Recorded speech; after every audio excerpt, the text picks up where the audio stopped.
Hi, I'm Alan Clay from Dwarf Planet University. We've discovered 10 new outer planets in recent years, and these represent new aspects of consciousness that are coming available to us. This video looks at the new moon aspects with these planets to see their influence in the month ahead. We're coming up to the next new moon in Scorpio on the 1st of November. It is trine Saturn within 4 degrees, which gives this month a practical energy, which should enable support for our endeavours, but could also provide restrictions, depending on where the new moon and Saturn fall in our charts. For the sake of time, I'll leave others to interpret this further. Now, the closer the aspect, the stronger the effect. The new moon is closely inconjunct Salacia, our new goddess of higher love consciousness, and closely square Varuna, our new god of mastery consciousness, both within 1 degree. And it's sextile Quaoar, our new non-gendered deity of spirit consciousness, and semi-sextile Makemake, our new god of systems consciousness, both within 2 degrees. So let's look at this. So the inconjunct with Salacia suggests that our new moon beginning might bring intimate relationships into our lives this month. The inconjunct is a fated aspect, so these intimate relationships, or the lack of them, will have a deeper meaning in our lives. Salacia gives us the power to foresee opportunities, to evaluate our options, and to find the appropriate time to embrace them. So we could have a bit of a sixth sense about our progress this month. As we develop spiritually, Salacia enables us to remove the barriers to happiness in our lives.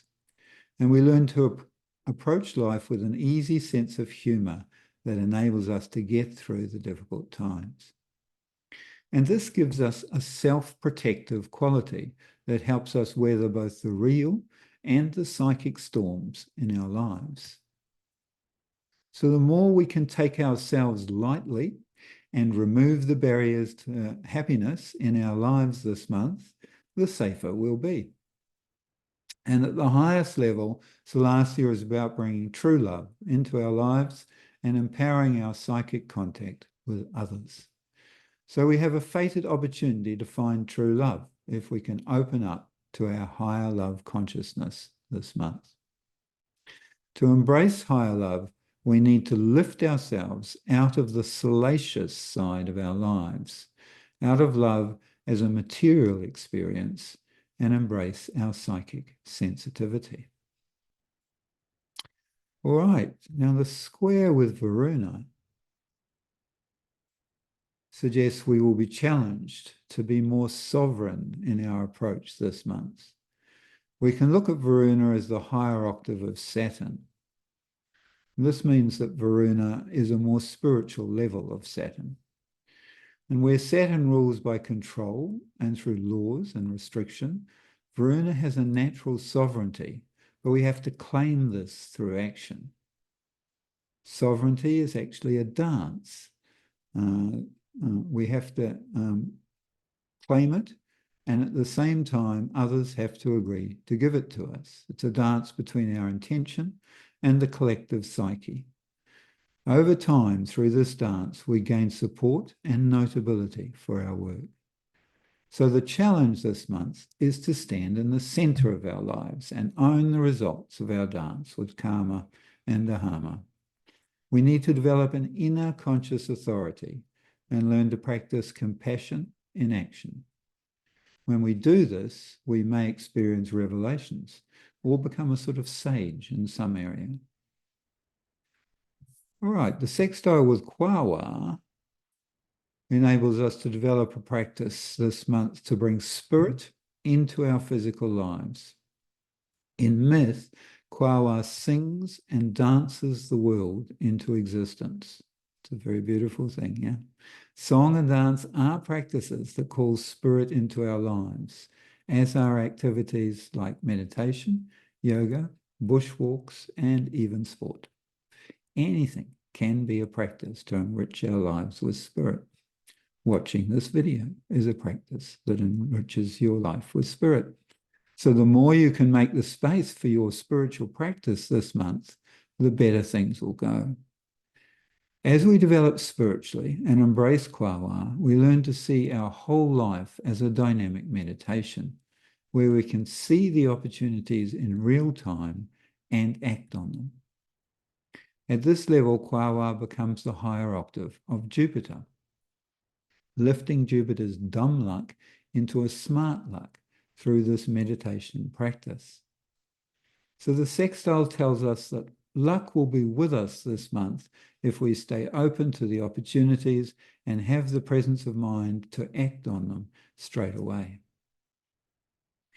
And finally, the semi-sextile with Makemake brings our system's consciousness into play.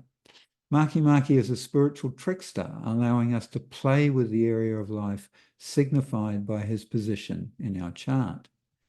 He encourages us to see ourselves as an organic whole, as well as the member of a team.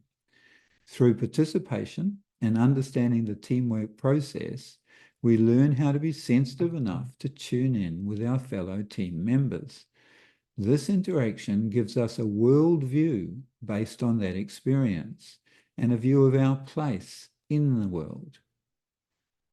Now, last month's new moon eclipse was exactly conjunct Makemake. So this month's new moon semi-sextile suggests that the changes we set in place last month to enrich our understanding of the world will be paying off this month. As I explained in the last video, we can use our system's consciousness, our Makemake, to play it safe and hide in plain sight, or to stand out from the crowd and play our part in the bigger drama. If we chose to blend into the background last month, we will have another chance this month to get our model of our world, get into it, and to drive it around. That's what we have to do. If we stepped out into the bigger drama last month, this initiative will be starting to pay off this month. So, to round it out, the dwarf planet aspects to the Scorpio new moon suggest we could have a bit of a sixth sense about our progress this month, opening us to intimate relationships and true love, and empowering our psychic contact with others. The challenge this month is to gain our sovereignty, to stand in the center of our lives and own the results of our dance with karma and dharma. The more we can make the space for our spiritual practice in this process, the better things will go. And when we choose to stand out from the crowd and play our part in the bigger drama, luck will be with us if we stay open to the opportunities and have the presence of mind to act on them straight away. So check out the Dwarf Planet University for, we run 6-week online classes on the astrological meaning of these new planets in your birth chart, and buy a copy of my book, New Stars for a New Era, a Consciousness Workbook for our 10 new planets to work out where they are for you and what they mean. You don't need any astrological experience or knowledge to read this book. The tarot-like images for each planet behind me in this video are created by astrologer Karen La Pluma and are included in the book. And please like this video and subscribe to this channel. Love you all.